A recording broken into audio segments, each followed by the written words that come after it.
श्री सुक्तम।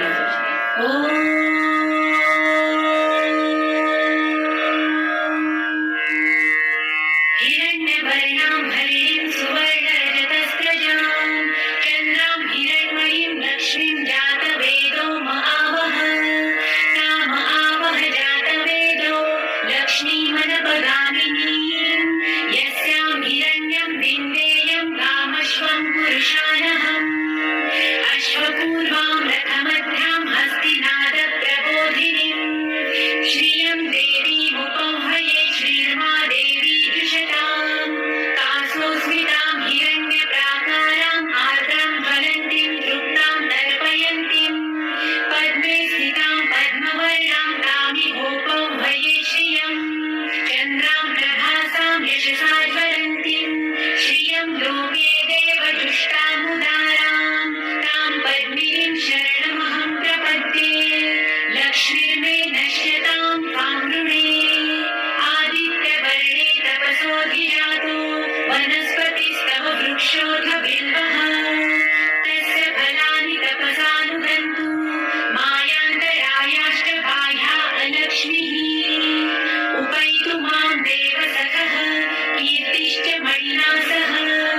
प्रादुर्भूतोऽसुराष्ट्रेऽस्मिन् कीर्तिवृद्धिं ददातु मे शुष्कपासामलां ज्येष्ठाम् अलक्ष्मीं नाशयाम्यहम् अभूतिं समृद्धिं च सर्वानिर्मुदमे गृहात् गन्धद्वारां दुराधर्षां नित्यपुष्टां परिषदीम् ईश्वरीं सर्वभूतानां तामिहोपह्वये श्रियम् मनसः काममाकुतिं वाचः सत्यमशीमहि पशूनां रूपमन्नस्य महिषी श्रेयतां यशः कर्दमे प्रजाभूता मयि सम्भववर्धमा श्रियं वासय मे कुले मातरं पद्ममालिनीम् आपसृजन्तु सिद्धानि चित्रितवसमे गृहे निजदेवीं मातरं श्रियं वासय मे कुले आर्द्रां पुष्करिणीं पुष्टिपिङ्गलां पद्ममालिनीम् चन्द्रां हिरण्मयीं लक्ष्मीं जातवेदो महावः आर्द्रां यकरिणीं यष्टिं सुवर्णां हेममालिनीं सूर्यां हिरण्मयीं लक्ष्मी जातवेदो महावः ताम आवह जातवेदो लक्ष्मीमनपगामिनीं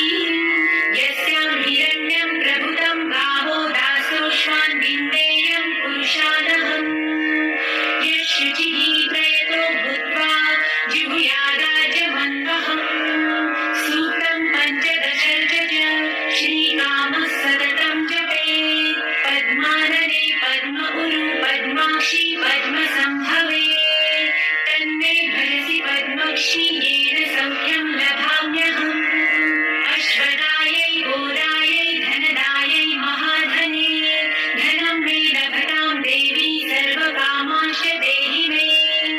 पद्मानने पद्मविपत्रे पद्मप्रिये पद्मदलायताक्षी विश्वप्रिये विष्णुमनोनुकूले त्वत्पादपद्मं मयि सन्निधस्त्वम् पुत्रपौत्रं धनं धान्यं हस्ताश्वादिगवेरथम् प्रजानां भवसि माता आयुष्मन्तं करोतु मे धनमग्निर्धनं वायुर्धनं सूर्योर्धनं वसु धनमिन्द्रो बृहस्पतिर्वरुणं धनमस्तु मे वैनतेय सोमं पिबतु वृतः सोमं धनस्य सोमिनो मह्यं ददातु सोमिनः न क्रोधो न च मात्सर्य न लोभो नाशुभामतिः भवन्ति कृतपुण्यानां भक्तानां श्रीसूक्तं जपेत् सरसिजनिलये सरोजहस्ते धवलतरां सुखगन्धमाल्यशोभे भगवती हरिवल्लभे मनोज्ञे त्रिभुवनभूतिकरी प्रसीद मह्यम् विष्णुपत्नीं क्षमां देवी माधवी माधवप्रियां लक्ष्मीं प्रियसखीं देवीं नमाम्यच्युतवल्लभां महालक्ष्मीं च विद्महे विष्णुपत्नी च धीमहि तन्नो लक्ष्मी प्रचोदयात् श्रीवर्चस्वमायुष्यमारोग्यमाविधाचोभमानं मह्यते।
विष्णुपत्ने च धीमहि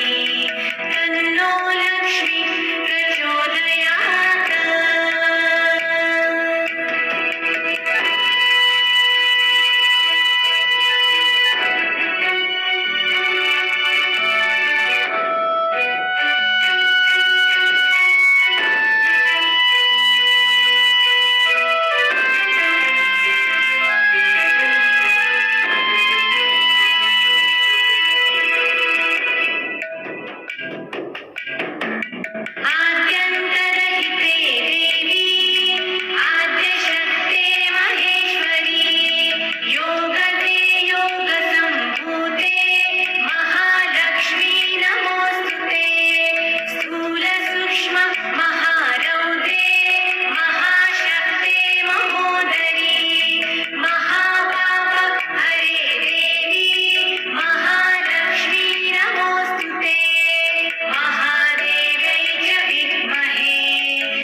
श्री महालक्ष्मी अष्टक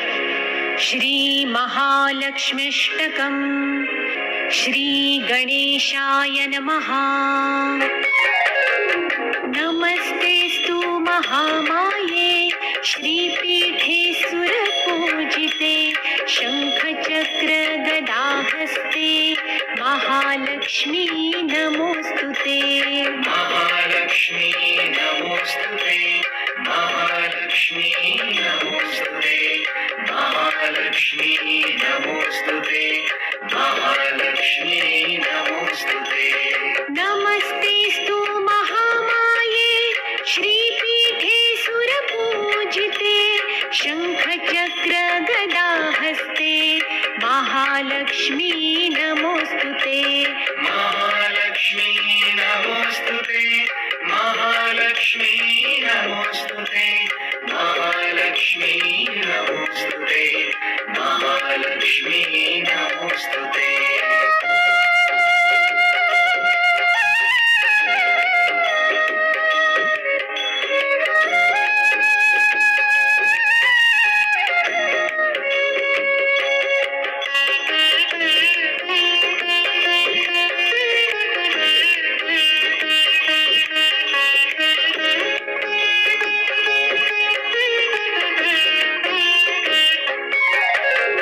नमस्ते गरुडारूढे भोलासुरभयङ्करी सर्वपापहरे देवी महालक्ष्मी नमोस्तुते। महालक्ष्मी नमोस्तुते महालक्ष्मी नमोस्तुते महालक्ष्मी नमोस्तुते महालक्ष्मी नमोस्तुते। नमस्ते गरुडारूढे भोलासुरभयङ्करी पाप हरे देवी महालक्ष्मी नमोस्तुते महालक्ष्मी नमोस्तुते महालक्ष्मी नमोस्तुते महालक्ष्मी नमोस्तुते महालक्ष्मी नमोस्तुते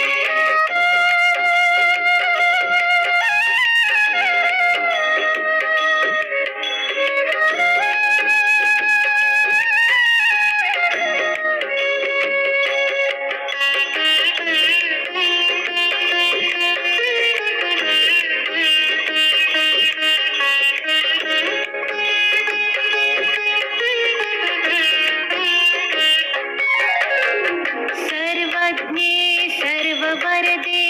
सर्वदुष्टभयङ्करी सर्वदुःख हरे देवी महालक्ष्मी नमोस्तुते महालक्ष्मी नमोस्तुते महालक्ष्मी नमोस्तुते महालक्ष्मी नमोस्तुते महालक्ष्मी नमोस्तुते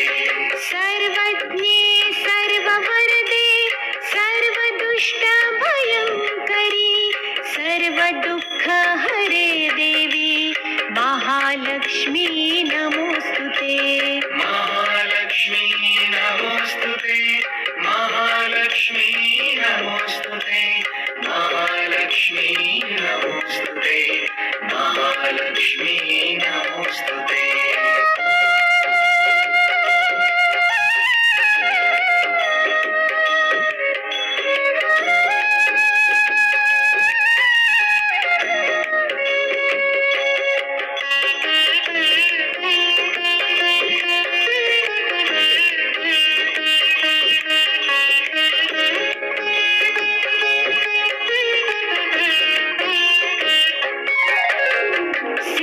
सिद्धिबुद्धिप्रदे देवी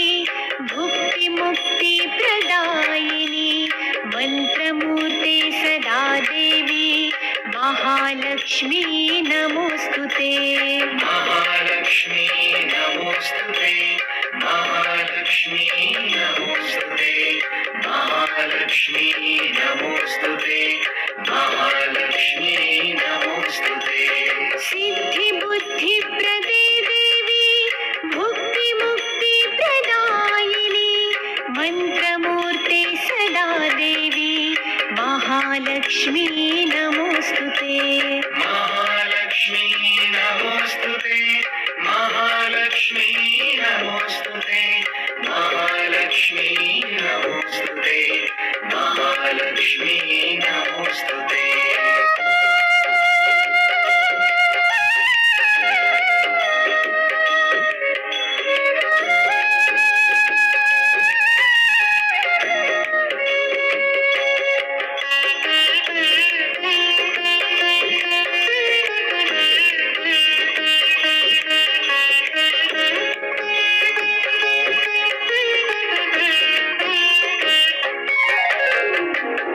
आद्यन्तरहिते देवी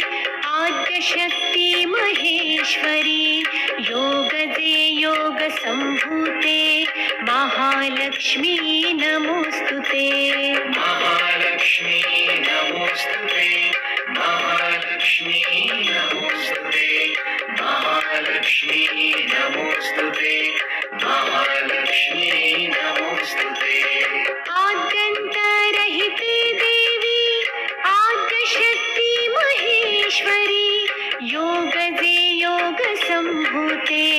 महालक्ष्मी नमोस्तुते महालक्ष्मी नमोस्तुते महालक्ष्मी नमोस्तुते महालक्ष्मी नमोस्तुते महालक्ष्मी नमोस्तुते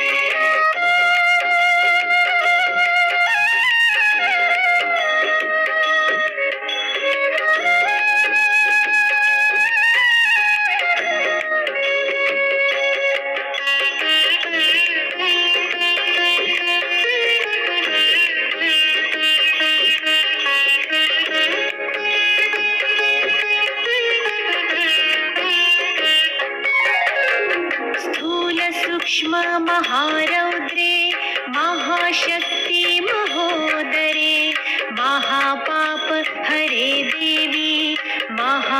महालक्ष्मी नमोस्तुते महालक्ष्मी नमोस्तुते महालक्ष्मी नमोस्तुते महालक्ष्मी नमोस्तुते महालक्ष्मी नमोस्तुते स्थूल सूक्ष्म महारौद्रे महाशक्ति महोदरे महापाप हरे देवी महालक्ष्मी नमोस्तुते महालक्ष्मी नमोस्तुते महालक्ष्मी नमोस्तुते महालक्ष्मी नमोस्तुते महालक्ष्मी नमोस्तुते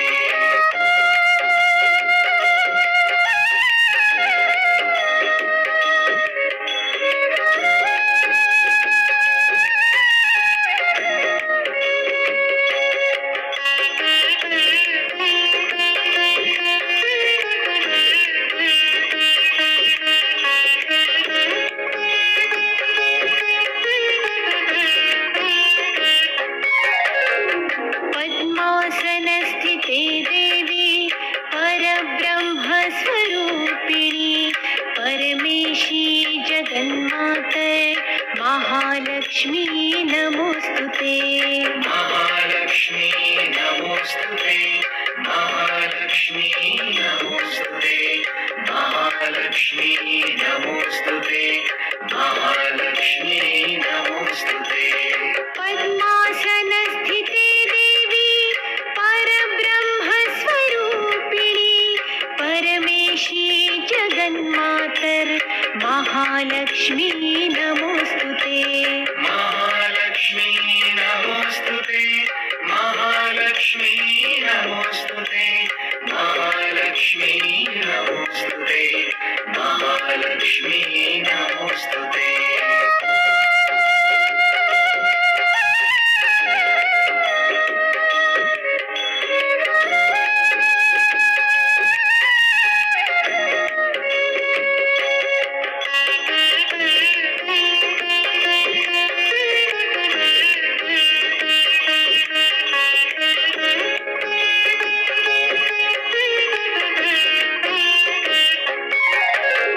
शैवी नानालङ्कारभूषिते जगत्स्थिते जगन्मातर महालक्ष्मी नमोस्तुते महालक्ष्मी नमोस्तुते महालक्ष्मी नमोस्तुते महालक्ष्मी नमोस्तुते महालक्ष्मी नमोस्तुते श्वेताम्बरधरे देवी नानालङ्कारभूषिते जगत्स्थिते जगन्मातर महालक्ष्मी नमोस्तुते महालक्ष्मी नमोस्तुते महालक्ष्मी नमोस्तुते महालक्ष्मी नमोस्तुते महालक्ष्मी नमोस्तुते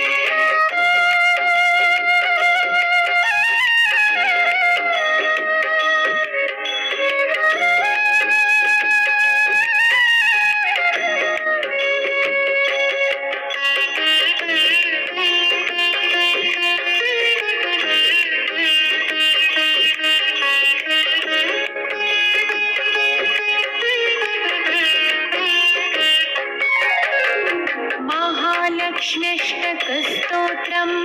यः पठेत् भक्तिमान् नरः सर्वसिद्धिमवाप्नोति राज्यं प्राप्नोति सर्वदा महालक्ष्मी नमोस्तुते महालक्ष्मी नमोस्तुते महालक्ष्मी नमोस्तुते महालक्ष्मी नमोस्तुते महालक्ष्म्यष्टकस्तोत्रं यः पठेत् भक्तिमान् नरः सर्वसिद्धिमवाप्नोति राज्यं प्राप्नोति सर्वदा महालक्ष्मी नमोस्तुते महालक्ष्मी नमोस्तुते महालक्ष्मी नमोस्तुते महालक्ष्मी नमोस्तुते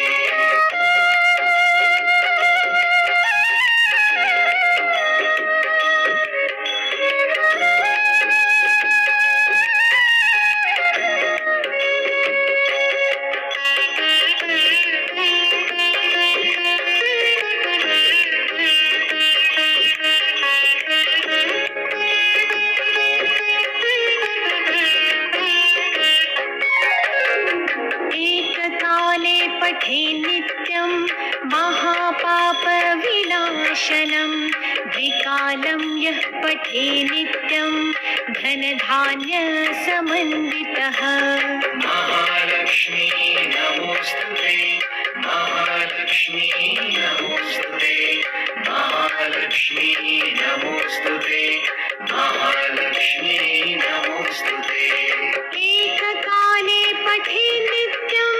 महापापविनाशनं द्विकालं यः पठे नित्यं धनधान्यसमन्वितः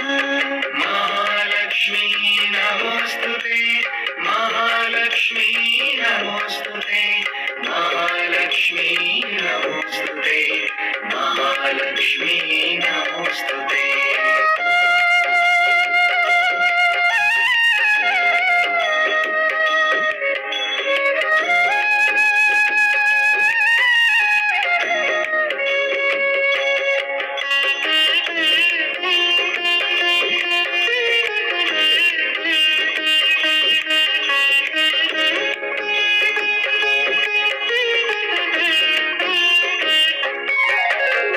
त्रिकालं यः पठे नित्यं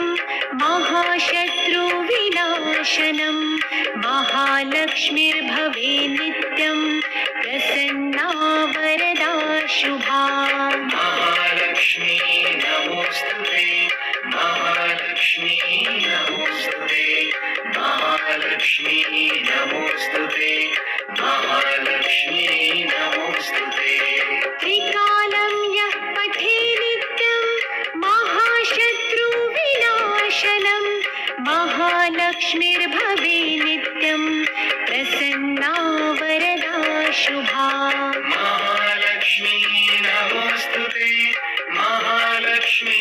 नमोस्तुते महालक्ष्मी नमोस्तुते महालक्ष्मी नमोस्तुते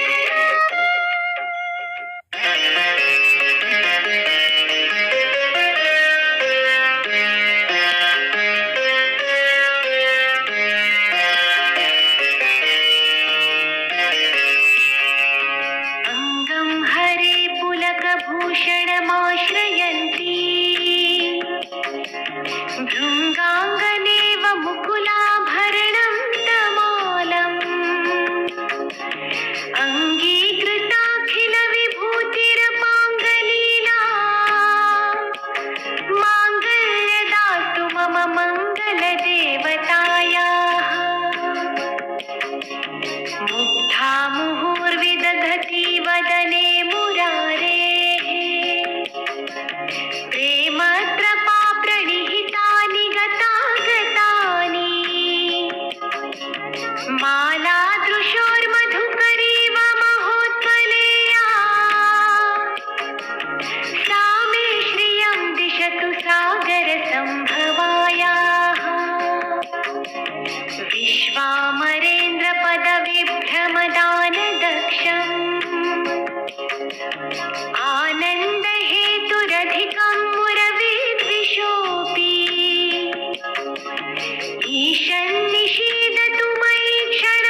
धाराधरे स्फुरति या तडिदङ्गनेव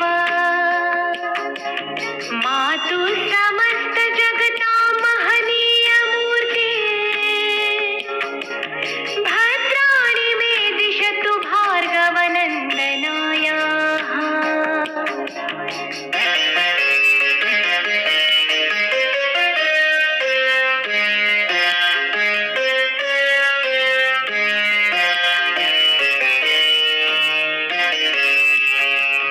प्राप्तं पदं प्रथमतः किल यत्र भावान् माङ्गल्यभाजि मधुमाथिनि मन्मथेन मय्यापते तदिह मन्थरमीक्षणार्धम् मन्दालसं च मकरालय कन्यकायाः दत्यादयानुपवनो द्रविणाम्बुधारा अस्मिन्न किञ्चन विहङ्गशिशौ विषण्णे दुष्कर्म घर्ममपनीय चिराय दूरम् नारायण प्रणयिनी नयनाम्बुवाः इष्टाविशिष्टमतयोऽपि यया दयार्द्र दृष्ट्या त्रिविष्टपपदं सुलभं लभन्ते दृष्टिप्रहृष्टकमलोदरदीप्तिरिष्टा पुष्टिं कृषिष्ट मम पुष्करवेष्टरायाः।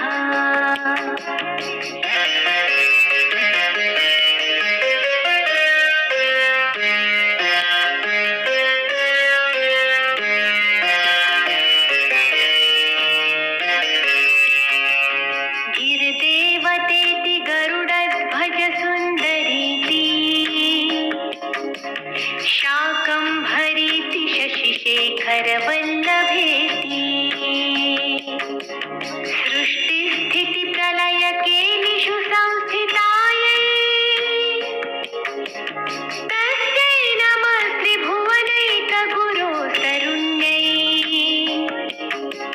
श्रुत्यै नमोऽस्तु शुभकर्मफलप्रसूत्यै रत्यै नमोऽस्तु रमणीयगुणार्णवायै शक्त्यै नमोऽस्तु शतपत्रनिकेतनायै पुष्ट्यै नमोऽस्तु पुरुषोत्तमवल्लभायै नमोऽस्तु नालीकनिभाननायै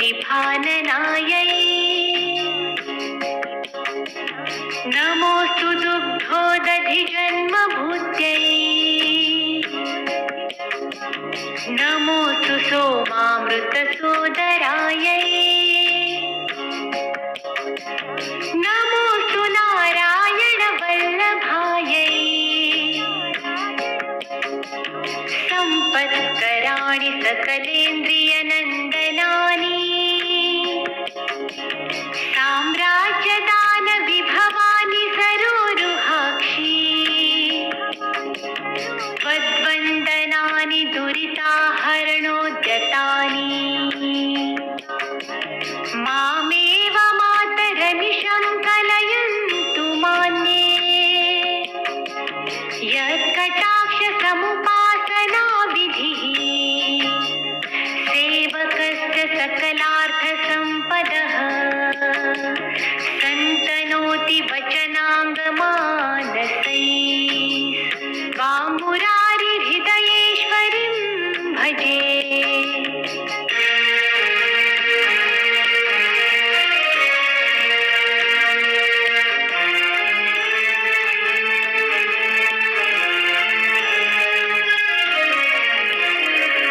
सरसिजनिलये सरोजहस्ते धवलतमांशुकगन्धमाल्यशोभे भगवति हरिवल्लभे मनोज्ञे त्रिभुवनभूतिकरि प्रसीद मह्यम् दिग्धस्तिभिः जनककुम्भमुखावसृष्ट स्वैवाहिनि विमलचारुजलप्लुताङ्गिम् प्रातर्नमामि जगतां जननीमशेष लोकाधिनाथ गृहिणीममृताभिपुत्रीम्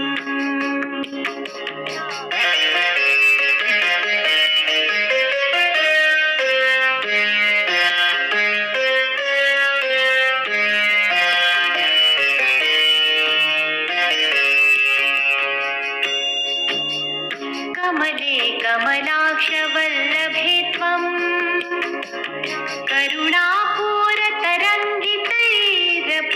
करुणापूरतरङ्गितैरपाङ्गैः अवलोकय माम किञ्चनाना प्रथमं पात्रं कृत्रिमं दयायाः स्तुवन्ति ये स्तुतिभिरभूमिरन्वहम् त्रयीमयीं त्रिभुवनमातरं रमा गुणाधिका गुरुतर भाग्यभागिनो भवन्ति ते भुवि बुधभाविताशयाः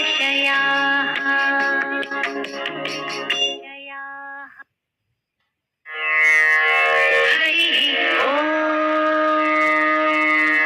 विश्वस्मै नमः। विश्वं विष्णुर्वशकारो भूतभव्यभवत्प्रभुः भूतकृद्भुतभृद्भावो भूतात्मा भूतभावनः भूतात्मा परमात्मा च मुक्तानां परमागतिः अव्ययपुरुषस्साक्षी क्षेत्रज्ञोऽक्षर एव च योगो योगविदां नेता प्रधानपुरुषेश्वरः नारसिंहो श्रीमान् केशवः पुरुषोत्तमः सर्वशर्वशिवस्थाणुर्भूतादिर्निधिरव्ययः सम्भवो भावनो भर्ता प्रभव प्रभुरीश्वरः स्वयंभू शम्भुरादित्यः पुष्कराक्षो महासनः अनादिनिधनो धाता विधाता धातुरुत्तमः अप्रमेयो ऋषिकेश पद्मनाभो मरप्रभुः विश्वकर्मा मनुस्मृशा सविष्णुः ध्रुवः अग्राह्य शाश्वतो कृष्णो योगिताक्ष प्रतर्दनः प्रभुतस्थितकुब्धाम पवित्रं मङ्गलं परम् ईशानप्राणदप्राणो ज्येष्ठश्रेष्ठ प्रजापतिः हिरण्यगर्भो भूगर्भो माधवो मधुसूदनः ईश्वरो विक्रमी धन्वी मेधावी विक्रमक्रमः अनुक्रमो दुराधर्ष कृतज्ञ कृत्यात्मवान् सुरेश शरणं शर्म विश्वरेता प्रजाभवः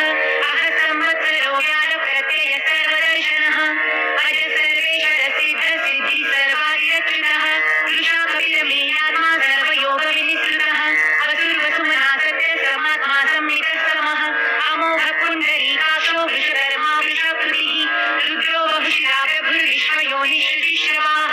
अमृतशाश्वतस्थाणुर्भरारोहो महातपः सर्वविद्वानुर्विश्वक्सेनो जनार्दनः वेदो वेदविदव्यङ्गो वेदाङ्गो वेदवित्तविः लोकाध्यक्ष सुराध्यक्षो धर्माध्यक्ष कृताकृतः चतुरात्मा चतुर्व्यूह चतुर्दंश चतुर्भुजः भाजिष्णुर्भोजनं भोक्ता सहिष्णुर्जगदादिजः अनघो विजयो जेता विश्वयोनि पुनर्वसुः उपेन्द्रो वामनप्रांशुर्मोघश्रुतिर्जितः अतीन्द्रसङ्ग्रहः सर्वो धृतात्मा नियमो यमः वेद्यो वैद्यः सदा योगी विरहा माधवो मधुः अतीन्द्रियो महामायो महोत्साहो महाबलः महाबुद्धिर्महावीर्यो महाशक्तिर्महाधृतिः अनिर्देशवपुः श्रीमान् हेयात्मा महाद्रिदृक् महेश्वासो महीभर्ता श्रीनिवासः सताङ्गतिः अनिरुद्धसुरानन्दो गोविन्दो गोविदाम्पतिः मरीचिरमनो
रुद्रस्पशाक्षरो मन्त्रश्चन्द्रांशुर्भास्वरद्युतिः अमृतांशुद्भवो भानुशशबिन्दुः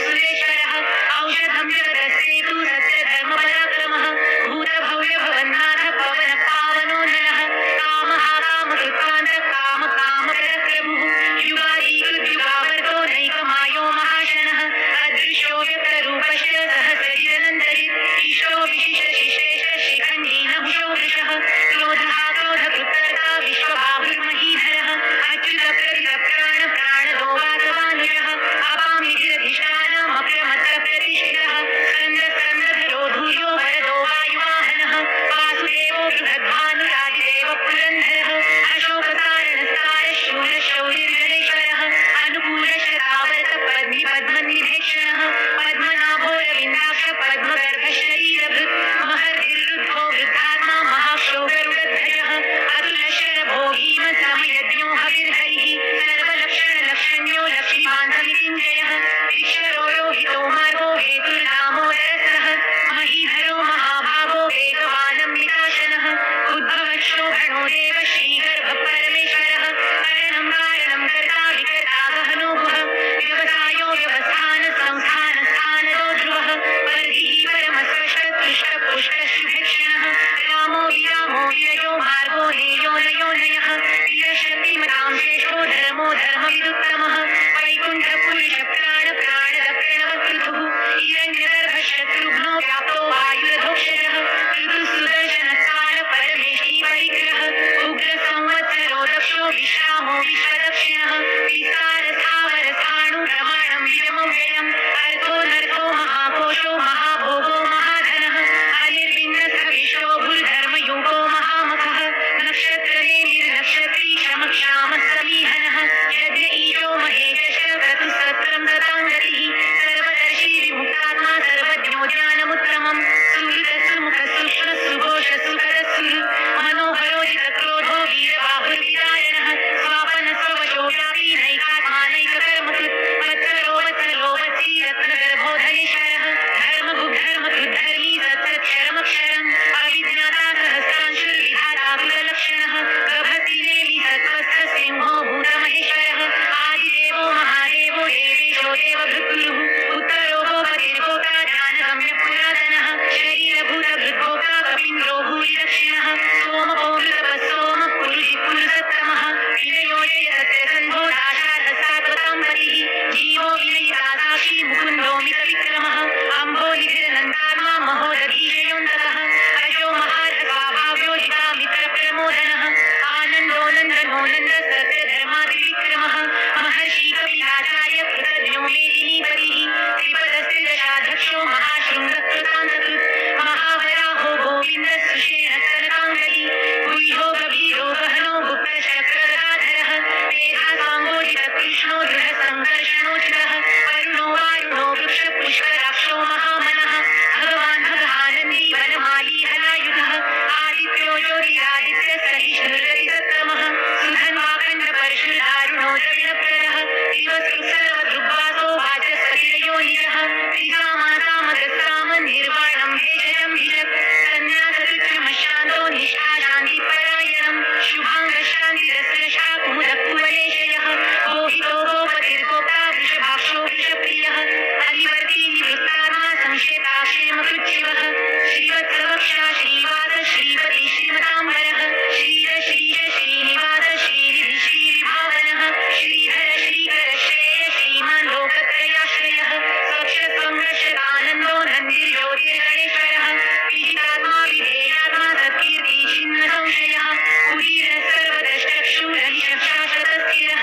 भूषयो भूषणो भूतिर्विशोकशोकनाशनः अर्चिष्मानर्चितकुम्भो विशुद्धात्मा विशोधनः अनिरुद्धो प्रतीरथः प्रद्युम्नो मितविक्रमः कालनेमी निभावीर शौरि शूरजनेश्वरः त्रिलोकात्मा त्रिलोकेश केशव केशिहा हरिः कामदेव कामपाल कामिकान्तकृतागमः अनिर्देश वपुर्विष्णुर्गिरो नन्दो धनञ्जयः ब्रह्मण्यो ब्रह्मकृद्ब्रह्मा ब्रह्म ब्रह्मविवर्धनः ब्रह्मविद्ब्राह्मणो ब्रह्मी ब्रह्मज्ञो ब्राह्मणप्रियः महाक्रमो महाकर्मा महातेजा महोरगः महाक्रतुर्महायज्वा महायज्ञो महाहविः सौर्यसर्वप्रियस्तोत्रं स्तुतिस्तोता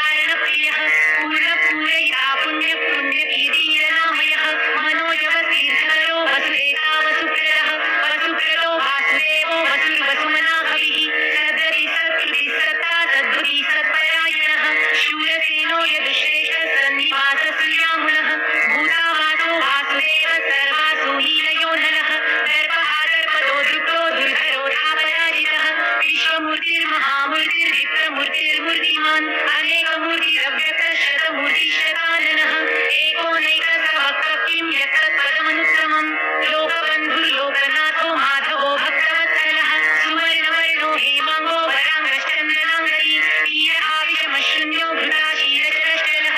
अमालीमानदो मान्यो लोकस्वामी त्रिलोकधृत् सुमेधामेधजो धन्यः सत्यमेधाधराधरः तेजो वृषोरुधीधरः सर्वशस्त्रभृताम्बरः प्रग्रहो निग्रहो व्यग्रो नैकशृङ्गो गदाग्रजः चतुर्मूर्तिश्चतुर्बाहुश्चतुर्व्यूहश्चतुर्गतिः चतुरात्मा चतुर्भावश्चतुर्वेदविदेकपात् समावर्तो हि वृत्तात्मा दुर्जयो दुरतिक्रमः दुर्लभो दुर्गमो दुर्गो दुरावासो दुरारिः शुभाङ्गो लोकसारङ्गः सुतन्तु तन्तुवर्धनः इन्द्रकर्मा महाकर्मा कृतकर्मा कृतागमः उद्भवः सुन्दरः सुन्दो रत्ननाभः सुलोचनः अर्को वाजसनः शृङ्गी जयन्तः सर्वविजयी सुवर्णबिन्दुरक्षोभ्यः सर्वभागीश्वरेश्वरः महार्दो महागर्दो महाभूतो महानिधिः कुमुदकुन्दरकुन्दपर्जन्यपावनो निरः अमृताशोऽमृतो वपुः सर्वज्ञः सर्वतोमुखः सुलभः सुव्रतसिद्धः शत्रुजिच्छत्रुतापनः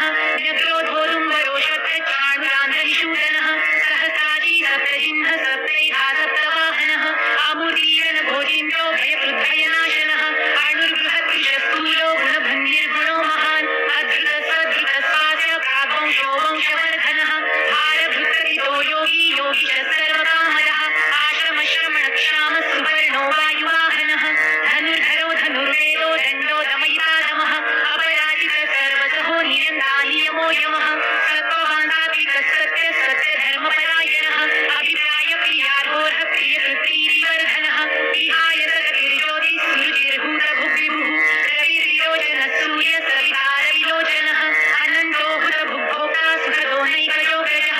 अनिर्विण्णः सदामर्षि लोकधिष्ठान्मद्भुतः सनातनक्रमः कपिलः कपिलव्ययः स्वस्तिरः स्वस्तिकृत् स्वस्ति स्वस्तिभुक् स्वस्ति दक्षिणः अनग्रकुण्डलीचक्री विक्रमृजितशासनः शब्दादिकः शब्दतः शिशिरः शर्वरीकरः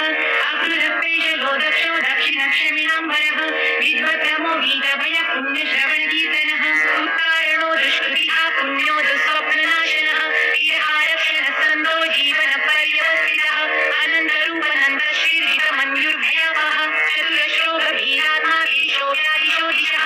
अनादिर्भूर्भुवो लक्ष्मीः सुवीरो रुचिराङ्गदः जननो जनजन्मादिर्भीमो भीमपराक्रमः आधारलीलयोधाता पुष्पहासप्रजागरः ऊर्ध्वगसत्पदाचार प्राणदक्षिणवप्रणः प्रमाणं प्राणलीलय प्राणभृत्प्राणजीवनः तत्त्वं तत्त्वविवेकात्मा जन्म मृत्युजरादिगः भूर्भुवस्वस्तरुस्तार सविता प्रपितामहः यज्ञो यज्ञप्रतिर्यज्वा यज्ञाङ्गो यज्ञवाहनः यज्ञभृत्यज्ञकृत्यज्ञी यज्ञभुक्यज्ञसाधनः यज्ञान्तकृत्यज्ञगुह्यमन्नमन्नाद एव च आत्मयो हि स्वयं जातो वैखानस्सामगायनः देवकीनन्दनः सृष्टाक्षितिशपापनाशनः शम्भुधुन्नन्दकीचक्री शाङ्गधन्वागदाधरः रथाङ्गपाणिरक्षोभ्यः